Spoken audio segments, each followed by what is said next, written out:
Welcome back to another episode of True Crime with Lux. Today's case, I am going to be talking about the Papin sisters. There's going to be a few things that I probably will mispronounce. I will do my best because I don't want to offend anybody, but I'm also... Some of these words, I'm not really sure how they're supposed to be pronounced, so we'll see how this goes. So I'm going to start way at the beginning. We're going to start when the girls were born. So we're going to start with Christine, who was born March 8th of 1905. Now, she had an older sister, Amelia, and their mother, not really the motherly type. You see, Christine was sent to live with her aunt and uncle pretty much right after she was born because her parents weren't looking after her. She ended up staying with them for about 7 years. At the time that Léa was born, on September 15th of 1911, she was given to a different uncle to raise her, and she lived with him up until he passed away. Now, the girls' parents were Clemens and Gustav. They had a very toxic relationship. They had only married because Clemens became pregnant with Amelia, so they figured this is what we're supposed to do. And it said that Clemens was actually having an affair with her boss at work. And, Gustav tried and moved the family away kind of to try to make their family work. But Clemens continued this affair, so there is a possibility that either Christine or Léa or even both weren't biologically Gustav's. Around 1912, Amelia was sent to Bon Pasteur Catholic Orphanage. Hope I said that correctly. And not long after, Christine and Léa both joined her there. So all three girls were at this orphanage together. Clemens and Gustav finally divorced in 1913. Clemens decided that Christine and Léa would stay at this orphanage until the age of 15, when they could be put to work. They could go do maid work with rich families. Amelia decided in 1918 that she was going to enter a convent, and she cut all ties with her family. Everybody, she just said, I'm done. I'm going to go be a nun. Don't want anything to do with you ever again. And Christine had kind of planned to follow in her footsteps and go to the convent just like Amelia did. However, Clemens said no. She forbade it. She said, you are going to train in household duties, how to become a maid, and you're going to get a job.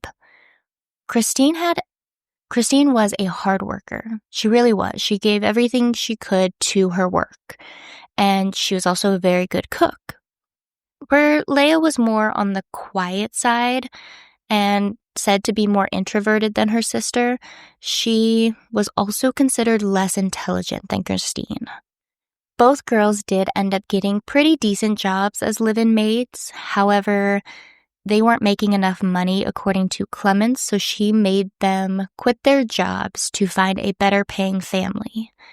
And it wasn't to be nice to her kids, being like, oh, you deserve more, you're doing all this work, they should pay you more. It was because Clemens was taking their paychecks, so she didn't have to work. In 1926, Christine got a job working for the Lancelin family, and they had a 2-story townhouse. And the family was former lawyer Renee, his wife Léonie, and their daughter Geneviève.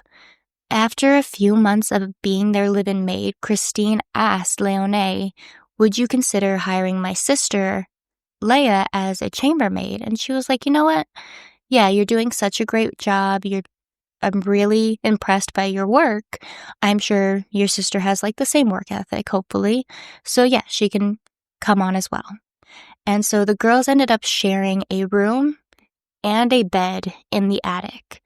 Now, during this time, they were considered to have a very luxury kind of space because their room had heating. It also had a balcony. So it was an upgrade from everywhere else they had ever been placed or lived, because these luxuries were not really known for everybody. At the time, Christine was 27 and Léa was 21, and they had been working for the Lancelin family for about 7 years, up to this point that I'm getting to. And the relationship between the sisters and the family was kept strictly professional. There was no small talk, there was no getting to know each other. It was literally just work. Like Renee never even spoke to the girls, never had conversation with them. They've never spoken to him or reached out to him. And their only form of contact was with Léonie, and she would leave notes of the chores that she wanted to get done that day. And that was it. She would leave these notes on the table for the girls to accomplish for the day. That was how they communicated. Now, Christine and Léa's workday normally lasted around 14 hours, and they only really had a half day on Sunday, so they had a half a day off, and they would attend church. Whenever they had time off, instead of going out like the other maids normally did, was go out on the town, kind of get out, blow off some steam, the girls would just stay in their room, in the attic, together, and just spend time together in their room. Nobody was really sure what they did up there, but that's where they spent the majority of their time. Now, Léonie was very strict on how she liked her home to look.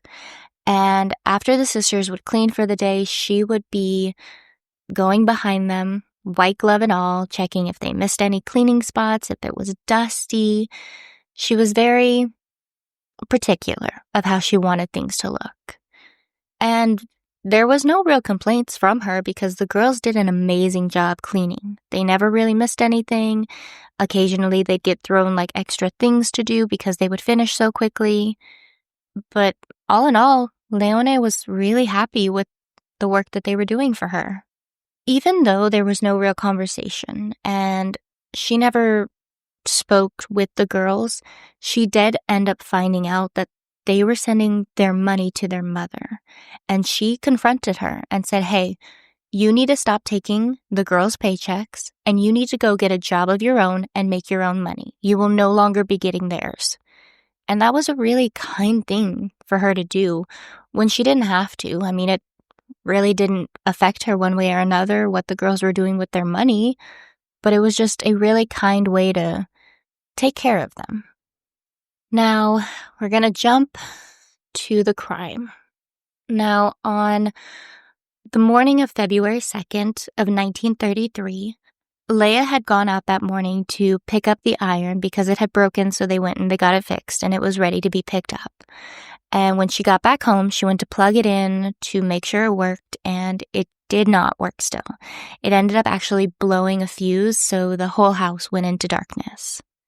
And normally the sisters would be the ones to go and fix it, get the power running and everything, but the family was out for the day. So they knew that they had time. There was no real rush to get the lights turned back on. They weren't concerned about it. Renee was out on business, and Léonie and Geneviève were going shopping for the day, and the family was going to meet up and go out to dinner. So they knew that they had time. It was at the bottom of their to-do list. However, after Léonie and Geneviève were done shopping, they ended up coming back home first before going out to dinner. So this kind of took the girls, like it shocked them. They weren't expecting it. And so Christine, she met them at the door and explained, the iron isn't fixed. It actually blew the fuse, so the lights are out. Now, Christine says at that point, Léonie got very angry and attempted to slap her because the power was out. And this apparently wasn't the first time that she had gotten violent with one of the girls. It said previously that Léa had missed a piece of paper on the floor, so Léonie actually pinched her so hard that she fell to the floor and picked up the piece of paper. And Léa told her sister, hey, if this ever happens again, I'm going to defend myself. So when Christine was put in that situation where she thought Léonie was going to slap her, she lost her mind and just started attacking her. She lunged at her. She started hitting her over the head with what's it called? A kitchen pewter. There you go. It's like a glass jug that you use for like drinks. Like you can put water in it and stuff like that. It's a fancy jug. And this all took place on the second floor of the home. So Geneviève, who was still on the first floor by the front door waiting for her mom, was like, what the fuck was that? And so she ran upstairs to see what was going on. And at the same time, Léa, who was up in the attic, heard the commotion. So she ran down to be like, what's going on? And when Geneviève reached the second floor, Christine began to attack her. And when Léa got there, she joined her sister in attacking these women. She didn't hesitate. She began helping her. And this fight escalated so quickly and so brutally that the girls each ended up gouging out the eyeballs of both of these women. It just all happened so quickly that I just don't understand how it got to that point. And then Christine ended up going down to the kitchen and she grabbed a hammer and a knife and she brought it back up so her and Léa could continue to beat and stab and cut these poor women who had just come home to drop off their shopping before going out to dinner as a family. It's said that Genevieve's legs were completely sliced up and that both women's genitals had been mutilated. They even pulled up their dresses so that whoever discovered them would have a full view of what had happened. And once they were done, they went down to the kitchen. The sisters cleaned themselves up, and then they went to lock the front door before going to their attic bedroom, and they locked the door up there as well. They climbed into bed together, and they laid the bloody hammer on the floor next to them. Just like nothing had happened. Very relaxed, in my opinion. Now, meanwhile, René was at the restaurant waiting for them. He was like, where's my wife and my daughter? Like, I've been here. He was getting angry. And then as time passed and they still weren't there, he was worried. He was like, something has to be wrong for them to be this late. So he ended up heading home and was very surprised when he couldn't get in the house because the door was locked. So he went and he got the police, and the police were able to jump over the back wall and into the kitchen door. Now, the first floor looked as if nothing was wrong because they were all under the impression that this was a robbery, somebody had broken into the home, something was wrong because the house was completely dark except for a light in the attic. So you can imagine what a creepy feeling and scene that would make of a dark home, just a light in the attic, you can't get in the house. Like, he just knew something was terribly wrong. So the police looked around the first floor. Obviously, there wasn't anything to really see because everything had happened on the second floor. Now, they, feeling their way through in the darkness with their flashlights, they made their way up to the second floor. And one of the officers noticed there was a small, round, white thing on the floor upstairs at the very top of the stairs. And he put his flashlight on it and realized that it was an eyeball. Just a lone eyeball sitting on the floor. And this has got to be a very shocking discovery of what is this? What am I walking into? Once they got to the top of the stairs, they discovered both of the women on the floor covered in blood and just unrecognizable. Their faces were beaten so bad that they weren't really sure which person was who because they really couldn't tell.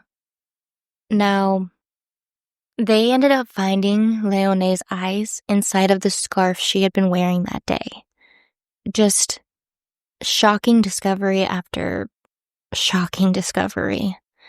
Now, the police also knew that there were 2 maids in the home, and they hadn't seen them, so they made their way to the attic, assuming that they were going to find a pretty similar scene up there if this had been a break-in.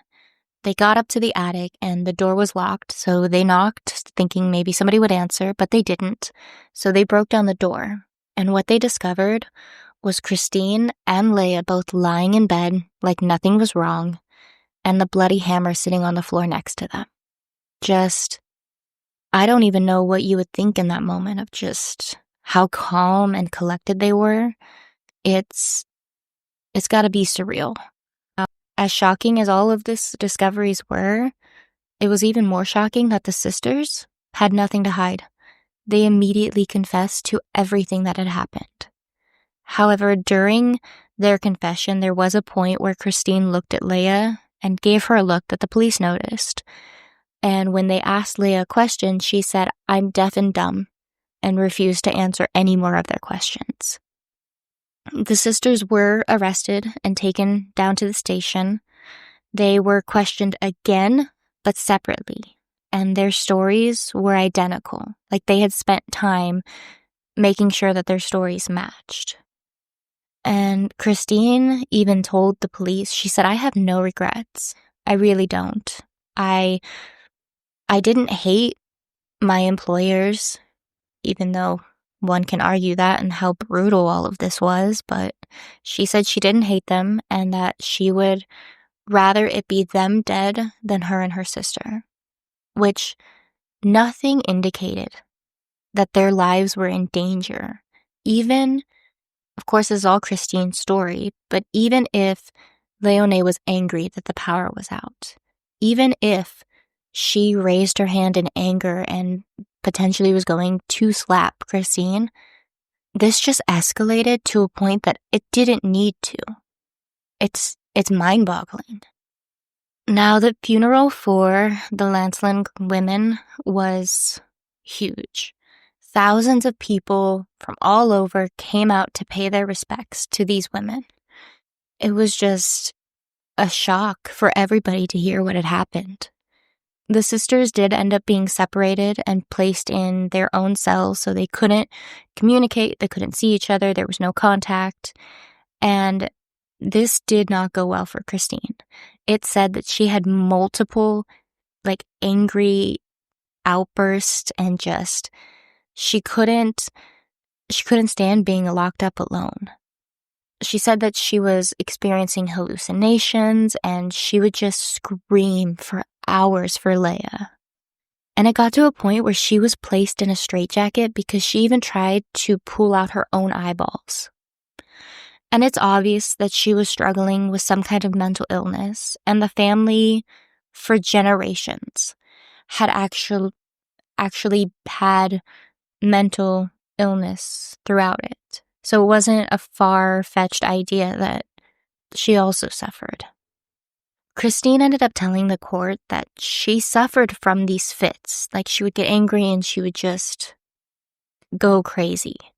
And she said that she had one on the day that the Lancelin women came home, and that she alone killed Léonie and Geneviève on her own, and Léa wasn't involved.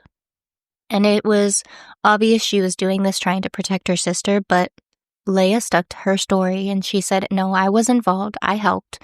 I did just as much as Christine."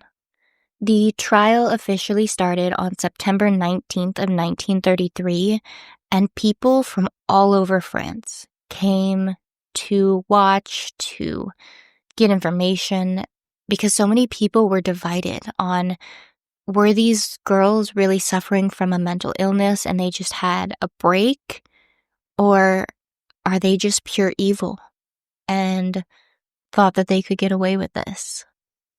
Now, the defense made it clear that the sisters had a history with mental illness. This was not them acting out because they wanted to. It was they were mentally ill. They had a history of it. It's along their family, everybody had a mental illness. And their defense was focused around folie à deux, which is the madness of two. And they really leaned towards this because of how close these sisters were. It was like they were the same person. So if one went mad, the other one was going to do the same. The jury They only deliberated for 40 minutes before they came back with a guilty verdict for both sisters. Now, Christine was originally sentenced to death by guillotine. However, she began to have more and more of these mad episodes, so it was changed to life in prison. Realizing that she was mentally ill, they decided to just keep her in prison. However, she decided to stop eating, and in 1939, she died from starvation. Léa, on the other hand, was only sentenced to 10 years of hard labor and was released after 8 years for good behavior. So she only served 8 years for the murder, the brutal, mutilating murder of 2 women. She served 8 years and was released.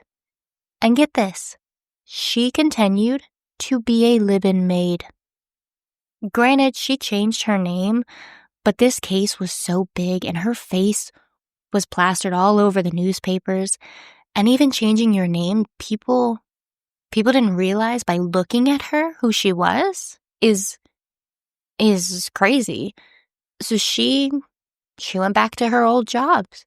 She was a live-in maid for multiple families. I mean, she didn't have any other incidents happen that I could find. But it's just crazy to think that she went back to doing the same work for other families.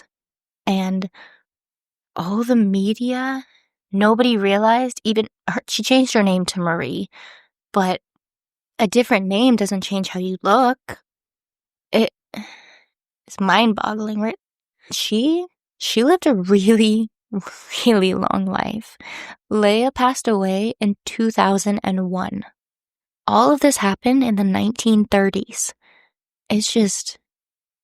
That's crazy. That's a long time. Just continue to live on your life.